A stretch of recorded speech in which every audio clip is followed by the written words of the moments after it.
We now move on to our next speaker, who is a professor in the organizational behavior and human resource management area. Her research interests are in the field of multi-generations in the workplace, women in management and boards, ethics teaching in business schools, HRM in rapid growth organizations and ethics, and CSR in micro, small, and mid-sized enterprises. At IIM Bangalore, she teaches the core course on managing people and performance in organizations and also offers an elective in human resource management. She was on the Indian Council for Cultural Relations Chair Professor for Corporate Responsibility at the HLL Graduate School of Management, Leipzig, Germany. She has consulted extensively for both Indian and multinational companies in the field of leadership development and has also designed and delivered Tanmantra, Women in Leadership, a leadership development program exclusively for senior women leaders in business in collaboration with Catalyst India and IBM. She's going to share with us the nuances of building future readiness. Please put your hands together for the next 45 minutes. Taking you through will be Professor Vasanthy Srinivasan.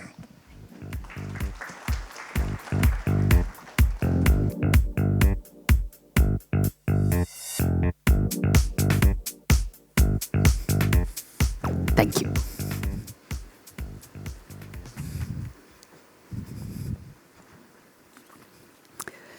Thank you so much for having me here today. It's an honor and a pleasure. Thanks, Anand and Vikram.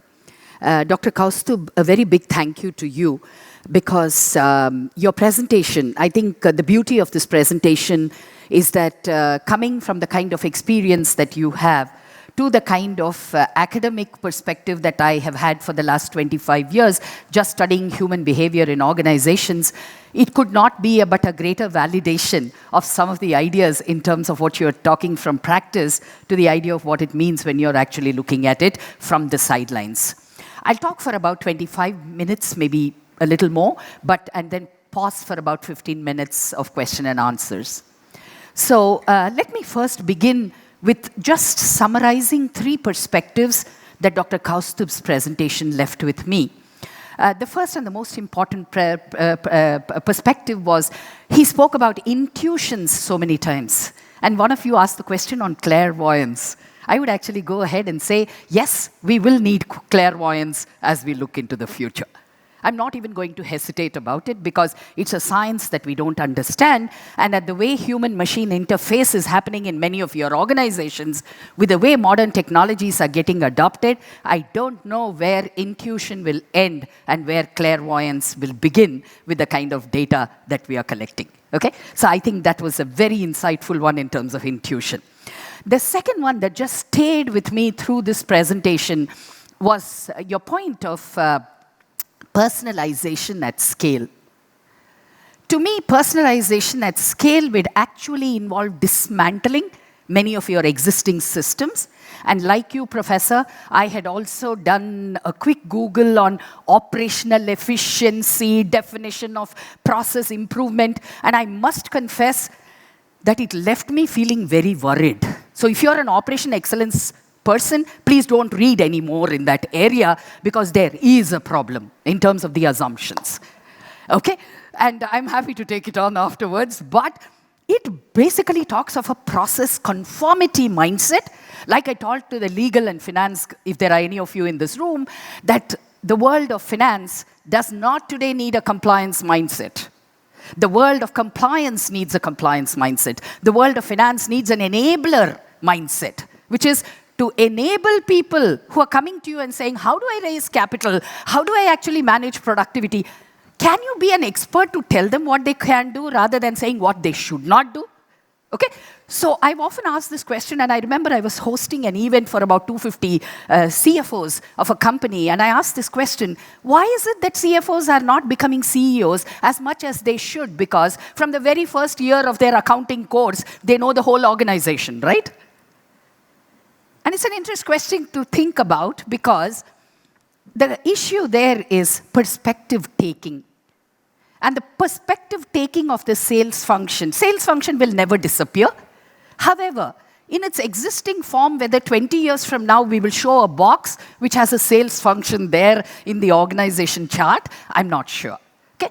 Even more important, and that's the last piece, is that somehow, and please bear with me, I know all of you are from manufacturing mostly, but I must confess that manufacturing sector has been quite irreverent, and not in a positive way, okay? Has been quite irreverent to tacit knowledge. Because you live in the world of tangible, you live in the world of systems, procedures, yeah? But you've really quite been not so clued in. And where does that cluing in happen? Ironically, at the operator level.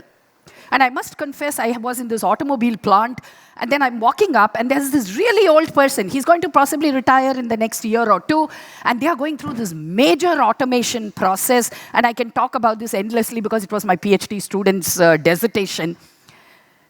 The most insightful conversation in that whole organization that we had was from that 57-year-old gentleman. And he said something so beautiful. He said, आवाज सुनाई देता है. क्या आवाज सुनाई देता है? देखिए मैडम, ये ना ऐसा आवाज सुनता है. I cannot hear आवाज. He hears आवाज. He tells me that this आवाज means there is a problem, there is a defect in this area. That आवाज has gone. Technology today needs आवाज. He gave us so many examples of what he had seen. Will that Japanese store be ever able to translate that data into an insight? I don't know.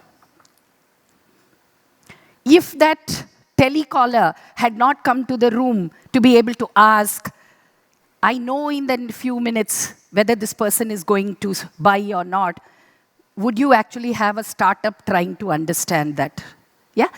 So the point I want to leave is the role of tacit knowledge in organizations, particularly in manufacturing, I think is going to become even more crucial, possibly the single biggest differentiator. And I am going to look at basically 3 things in my presentation. Sorry, I am a newbie to technology, so for a little while you'll have to bear with and you might well ask why, because I'm realizing that my notes are insufficient anymore to make sense of what's happening around me. So in a little while. So the first one that I'm going to talk about from a future readiness perspective is that 20 years ago, I would not be talking at this conference. And I just want you to reflect on it for a moment. Primarily because out of the 6 sources of capital that exist in the world, the 3 sources of capital that I work on are not relevant. Were not relevant. Financial, material, physical. These were the only 3 capitals that were relevant till recently. Today, ironically, the only capitals that are relevant are intellectual, human, and social. What a world. What a world. Okay. I'm going to make a distinction for those of us who don't understand between intellectual capital, human capital, and social capital. Intellectual capital is what exists in the brain of every individual. An idea, a thought, a way, a perspective that exists with all of us. Experts have more of it than novice. That's the belief. It is true. As long as the environment does not change, an expert always knows more than the novice. That's intellectual capital. What's human capital? Human capital, it's not enough to be an expert. And in your organizations, you keep saying all this time that it's not enough to be an expert. You should be able to mentor people. You should be able to share your ideas. You should be able to present to top management to influence. That's human capital. The collection of knowledge, skills, and abilities that allow you to influence decisions. So now you already begin to see that there is an intellectual capital which is cognitive. which requires you to understand the domain, the field, what exists in related fields. That's intellectual capital. When you look at human capital, it's the translation of the intellectual capital with other things that are needed to be able to make a difference. And then comes social capital. Social capital is embedded in the networks that you have. It's embedded in the networks that you have, which means even if you had intellectual capital and you have human capital, if there's no enabling manager, if there is no peer who's willing to work with you on an idea, if there's no organization which does not provide resources to actually seed something that you want to do, no point in having great intellectual capital and great human capital, because the conducive environment determines whether it's productive or not. So the first important idea that I want to leave with is that humans as cost, I don't want to talk about it. Because you are the most efficient. Can you become more efficient? Yes, of course you can become more efficient. Will you keep pushing to become more efficient? Yes. But you will reach a point in time where you cannot cut costs anymore. At that point in time, you are the most efficient organization, but you are also the most inefficient from a human capital perspective. Why? Because doing more of the same breeds a way of thinking which is so efficient but completely ineffective. The time when your individual employees are at their highest competence is the time when they are highly incompetent to survive a future.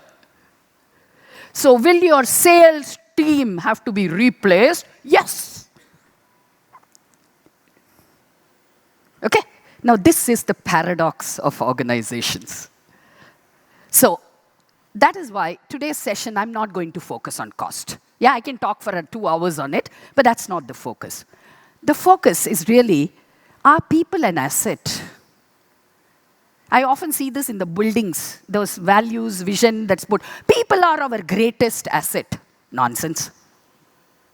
There's not a single metric in your organization that measures them as an asset.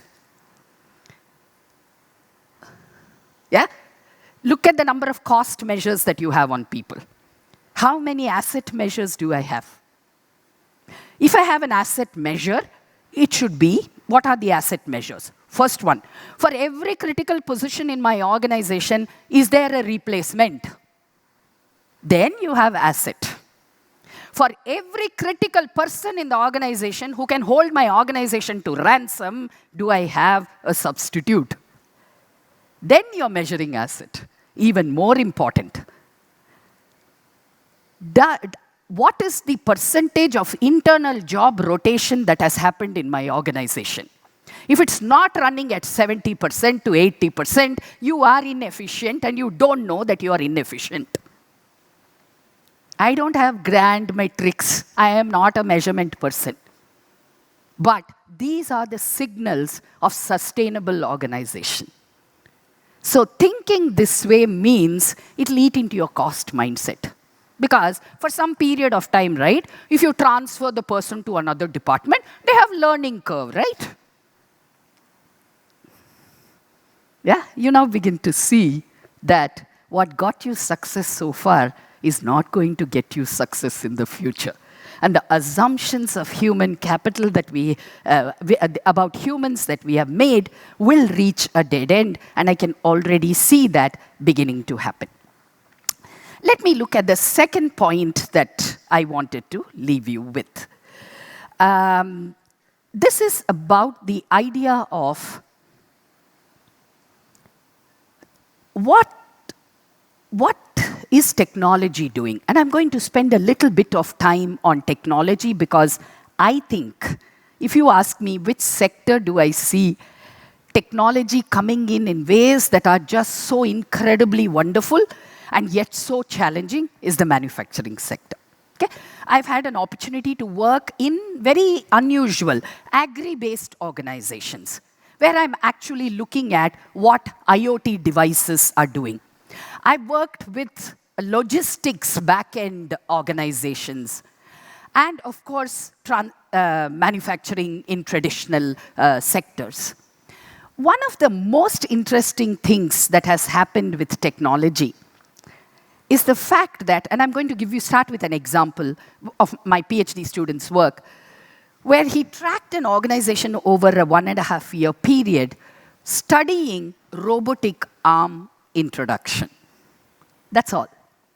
We just looked at what happens as robotic arm gets used more and more, substituting or complementing human beings. One of the things we discovered as the time went by, and we all know this from automation research, is that in the short run, does automation result in losing jobs? Yes. In the long run, does automation result in gainful jobs? Yes. Are the nature of jobs that are lost in the short run the same as the jobs that are gained in the long run? No. Often, single-skilled, routine, rule-based positions will disappear. What gets substituted is actually positions that require data management, data handling, and data processing. So, when we were doing in his research, when he was collecting data, I was not interested just on job replacement or how many jobs got lost. The fact of the matter is, every time through the study, everybody in the organization told us that operator's job will get lost and machine will take over that job. We did not find that. Machine took over the job, except that the quality of the job got displaced to a higher level. And let me give you an example. As you put more and more CNC machines and you start getting data, you need fewer operators, which is obvious. But the person who is handling the data that is coming out of the CNC machines, if they do not have anticipatory skills based on data processing, they are really of no use to you. Even more interesting.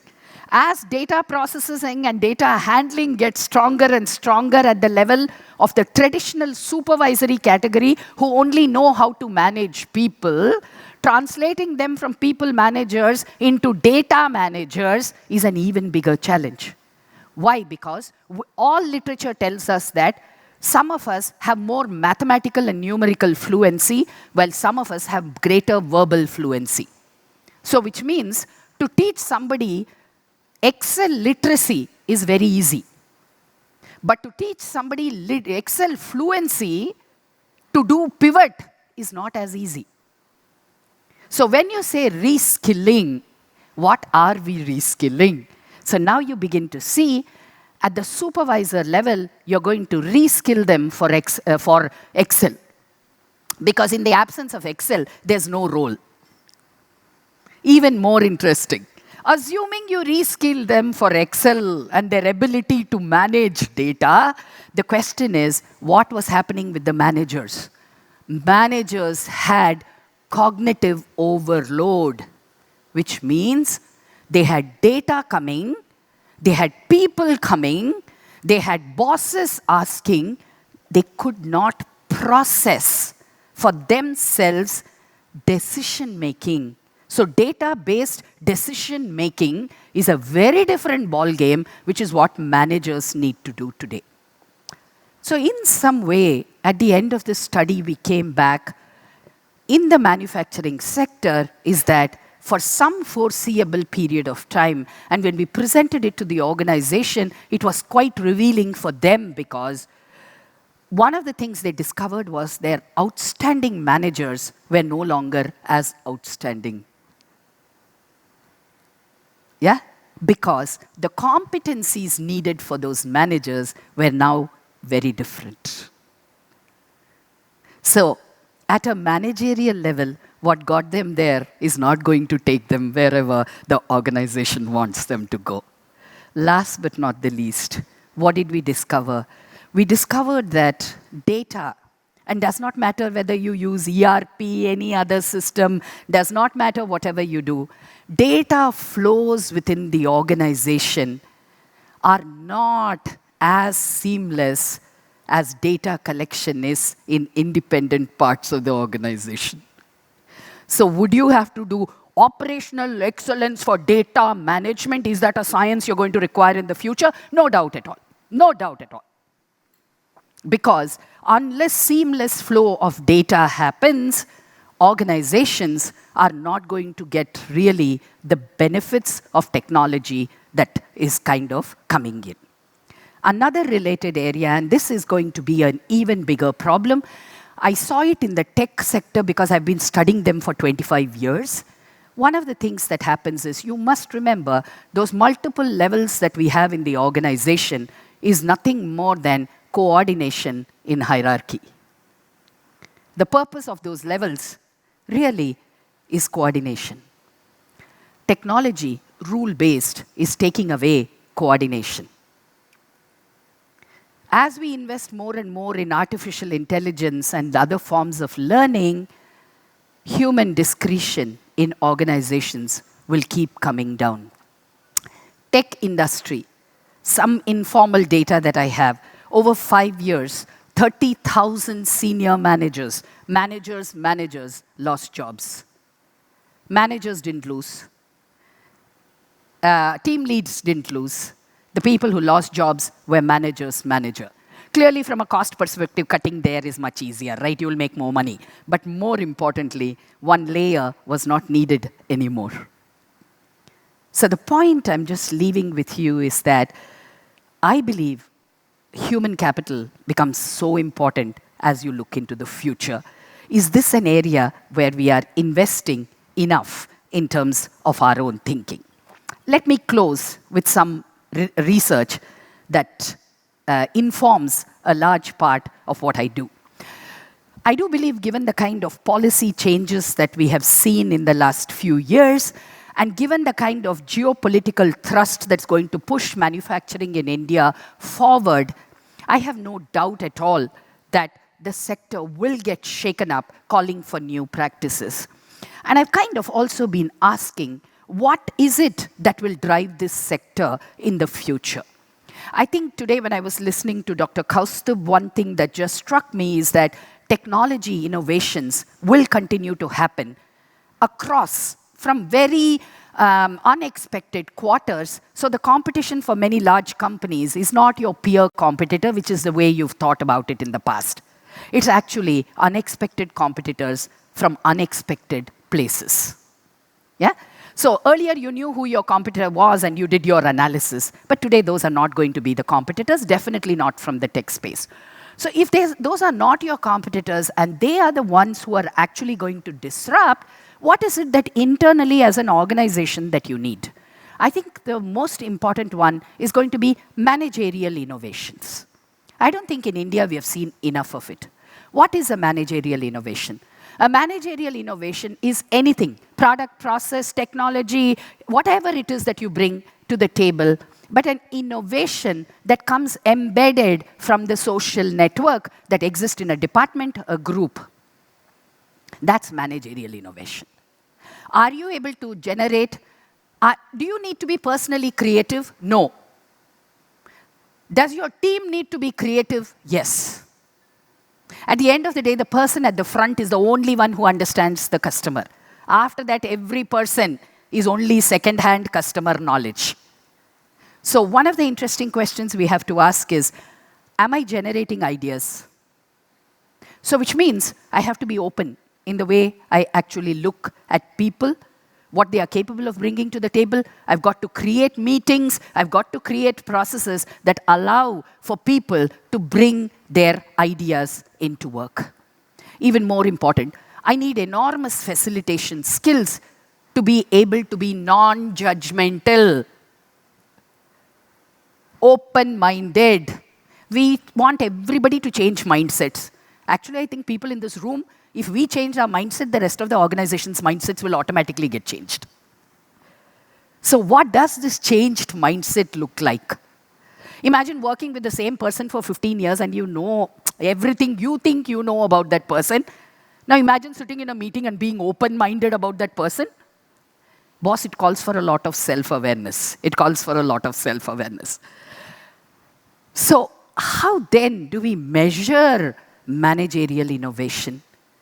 My suggestion at this point in time, as I work with several organizations in the leadership development program, is I think a little bit of self-reflection goes a long way in asking those questions. I think, and I'm also going to say something controversial, but bear with me for now, because one of the things of being an academic is I don't have to be politically correct. Yeah?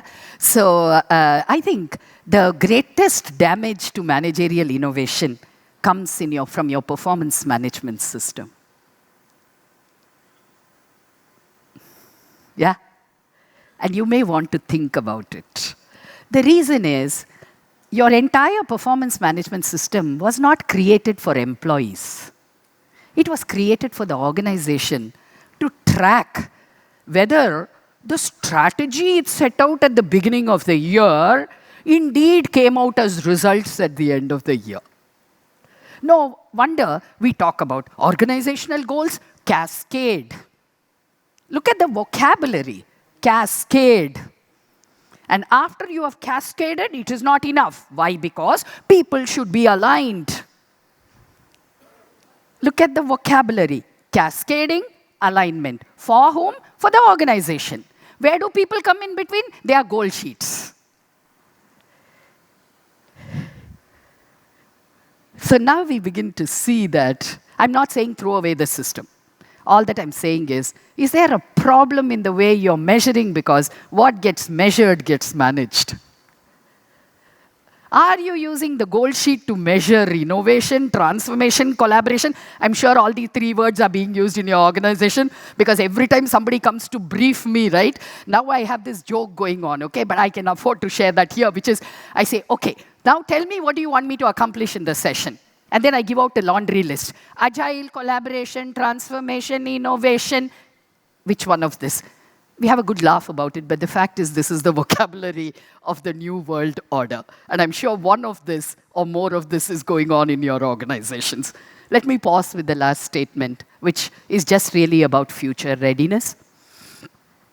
I think a lot of competencies of the past have made us very efficient. But the competencies of the future are not a linear extension of the competencies of the past. Today, the future is more uncertain than it's ever been.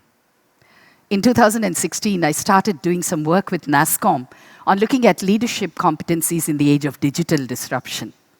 Little did I realize that 4 years later, I would be called upon to pick up that research on leadership competencies in an age of disruption with COVID. And then today, I'm now leading workshops and asking leadership competencies in the age of hybrid and new models of working. And believe you me, 4 competencies are coming over and over. Before you begin to look at it in your organizations, my humble request for this morning is just to leave you with these competencies so that you can look at yourself on to what extent am I there. First and the most important one is sensing. The ability to sense what's happening outside. Unfortunately, with so much of uncertainty around, it's not very easy to sense externally.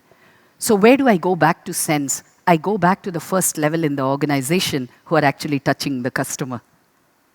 All literature on sensing talks about external sensing.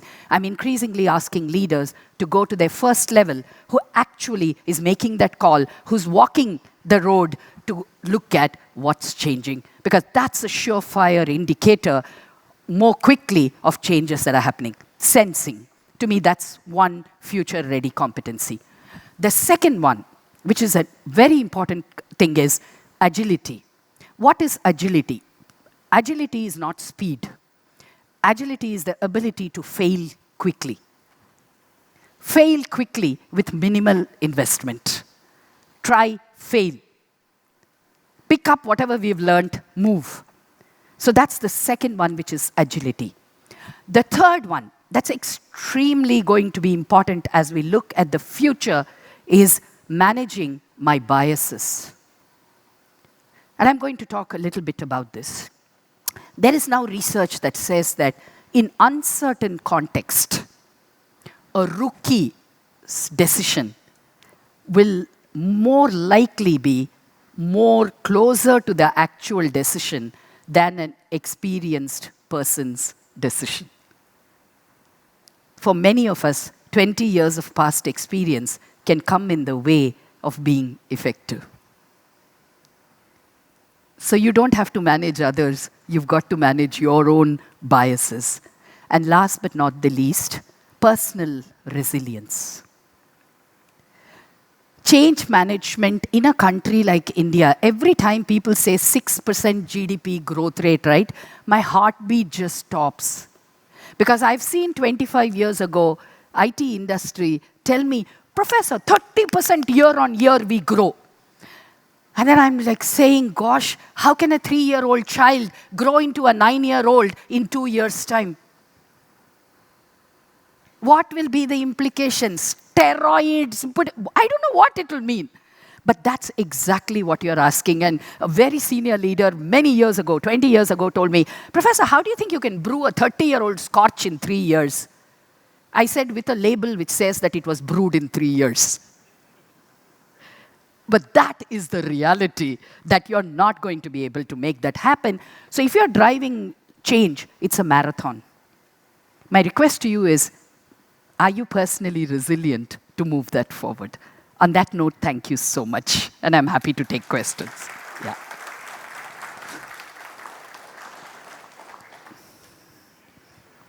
We have 10 minutes, right? Yes, yeah, we do. Great. We do. Yeah. Any questions? Yeah. I'm Shastri from Grasim Industries. Yeah. Thanks for your empowering lecture. 2 quick questions.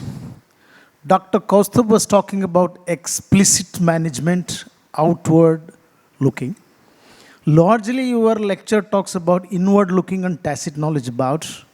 Where do you draw the line where they should get dissolved? Very nice. Very nice. Second question is about what gets measured can also get manipulated.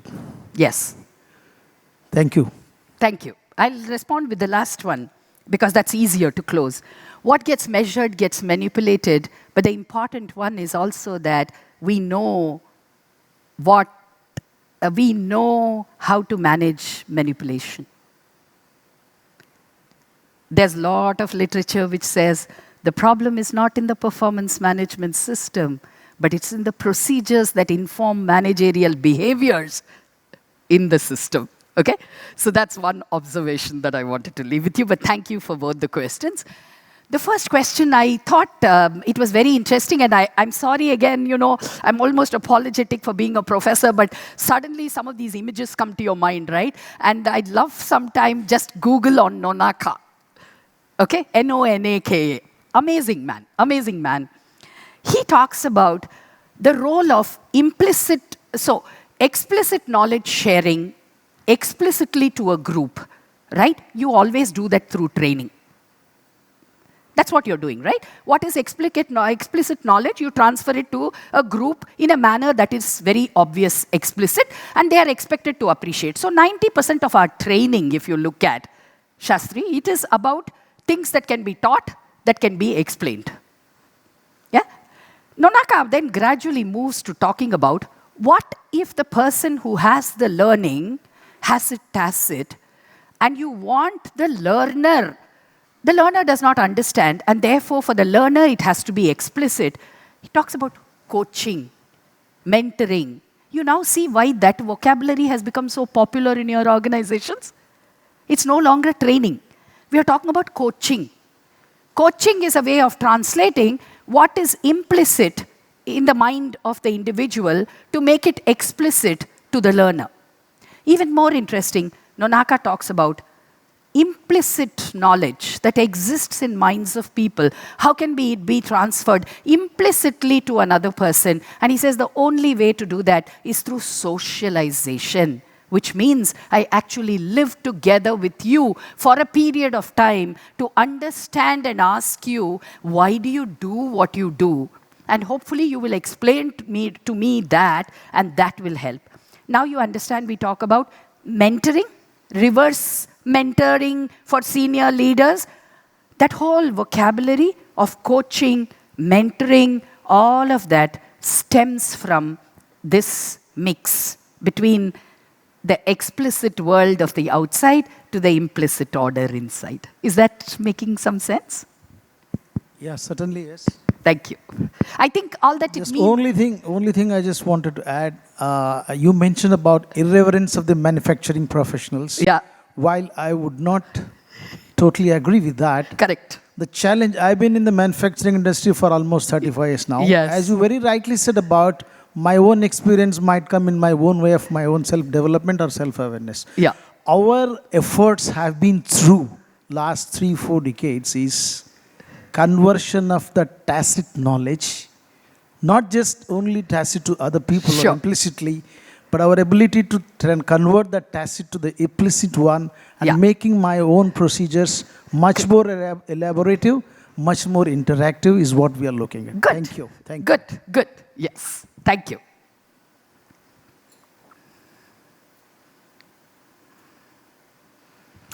Any other questions?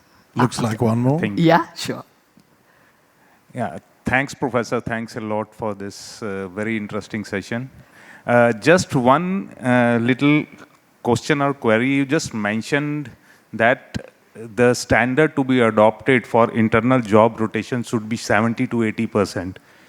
So because in manufacturing sector we don't see those numbers. Correct. So if you can just share what is the industry average as per your knowledge, and any industry which is practicing that 70 to 80%. Yeah, good question. The 70 to 80%, I would right now use that as my heuristics. Okay? Now you might ask, where is that heuristics coming at this point in time? Is that the three pieces of work that I have done inform me of that. The first and the most interesting work has been around why do people leave organizations? Why do people stay with organizations? Yeah? Constantly people were coming and asking me, oh, Professor, what can we do about attrition? And it's always bothered me because it's such a wrong question to ask. It's such a wrong question because what can I do about attrition? Go back and look at your exit interviews. There'll be only 3 reasons why people are leaving your organization. First is better role. Second one, better compensation. Third one, personal reason. Tell me, what does these 3 tell you? Nothing. Why do you do that exercise? What a waste of time. So I began to ask, we did a lot of focus groups and asking, why do people stay? Why do people stay? Why do you stay in the organization? And you won't believe 4 things come out. And this also gets manifested for those of you in one of those great places to work or other surveys that you do. First one, people stay, interestingly, definitely managerial support. I'm not even going to, yeah? But the American hype on people leave managers, they don't leave organization, whatever, that I don't believe, yeah? That I have a little bit of, I've still not bought into it, and I won't even recommend it for the manufacturing sector. And the reason I will explain to you. So there is one which is managers. Second one, what's the kind of peers that I have plays a very big role. 72% of IT exits in one organization happen because of peers. Now, we don't talk about peers and the kind of community that we build there, right? The third piece that comes over and over is enabling organizational processes. Largely, these are related. I'm talking about policies and practices that focus on career development, growth, whatever it is. And then, of course, the fourth one, which is the larger organization, culture as we talk it, values, all of those. Broadly, whatever we did in that study fell into these 4 categories. So that's the first piece that informs me, and it's very clear that why people left is not why people stay. And if indeed as an organization we have to grow, focus on why people stay instead of why people leave and what can we do more about it. The second piece of research every industry kept telling me that, Professor, what do you think about 8% attrition, 9% attrition, 11%? And of course, industries that are going through 30, 40%. So when I was looking at this attrition data, there were numerous things that were bothering me. So as I was looking, I've been looking at this for 30 years, right? So today, as I'm sitting here, I'm looking at 2040. Because for me, it's not your everyday attrition data that is worrisome, though I respect deeply that for you, it is a big issue. But the question is, will attrition come down in India over the next 30 years? That's my question. Okay? And how should organizations handle it? And I can bet to you today, as I stand here, that every industry for the next 30 years will have to manage 8 to 25% attrition. Not because I am doing clairvoyance, but more because I will give you data. Just as much as we talk about consumer data on buyers, sellers, marketeers have used all of that, it is quite simple. When I look at global data demographics on employees, there are supplier nations of labor and there are consuming nations of labor. When I use the word labor, you and I are labor, anybody who's providing services for a fee. And if you look at that analysis between consumer nations and supplier nations, there are only no more than half a dozen, okay? Supplier nations of labor, which means countries that have those kind of demographics to supply to the rest of the world. Indonesia, India, China, even there a little bit. And Africa, but within Africa, only 7 countries, okay? And I'm happy to share, but for those of you who are interested, go and Google population pyramids, and you'll be able to get pyramid of every country, 25, 40. So, why is this data important? Because it is the data which tells us that India will become a supplier nation to the world on people. We are the only one who can give heads at 1.4 billion. Okay? And for the world, yesterday I was talking at a healthcare industry, and believe you me, my heart just breaks for them. Yeah? Will nurses in perpetuity for the next 30 years, will there be a shortage of nurses in India? Yes. Assuming that the skilling system became the best, will we still lose people? Yes. Will language training become a part of the nursing curriculum? Yes, it already is. Which are the countries that will need the maximum? Whole of Europe, Japan, UK, US. So, the point I want to leave with you is that demographic dividend at a country level helps India to be able to send its people out as suppliers. We have only one resource to export. Is that good for India? Very good for India. Is that good for your organizations? Not at all. So as leaders, look at the next 20 years because attrition is not going to disappear. The question you have to ask is, are my job descriptions right-sized? Is my training, thinking right-sized? Is my leadership development right-sized? Are my incentives right-sized? I think right-sizing will be the mantra for the future, not stopping attrition. And the last one, and I'm going to close, sorry, I know I exceeded a few minutes. The last point is really from some of the most recent work that's coming on technology.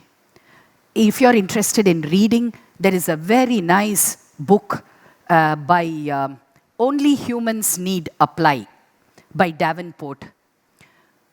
So, technology, human augmentation, as it begins to happen, it appears that the way human-machine interface will happen in the future will mean that existing people in positions will have to either expand and go adjacent, or they will have to go up, which is not up in terms of levels in the organization, but up in terms of the domain that they are going to work on. they possibly will have to play roles that are at the interdepartmental that we are looking at, or they will have to be experts in either tech or in domain where they become specialists. So if you broadly look at that data, all of these three things support for my saying that organizations may be better off in the future growing talent from within, like what we did 40 years ago, because that is the way to go forward, and which is why human capital, people as asset, all those arguments basically come from here. I hope I made sense. I know it was a really long answer, but please forgive me for that because there was too much going on in my head. Yeah? Thanks. Thank you.